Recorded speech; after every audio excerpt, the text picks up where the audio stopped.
să stea în arest, nu se întâmplă așa ceva.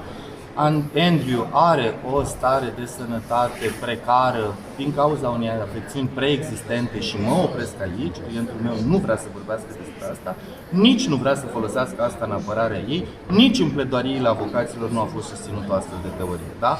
Aș vrea să fie lămurită pentru totdeauna că s-a agravat starea lui de sănătate sau că a trebuit să meargă la spital, da, este adevărat, dar nu este temei al apărării și nici dumnealui nu se folosește de acest argument pentru a justifica o eventuală cerere de eliberare.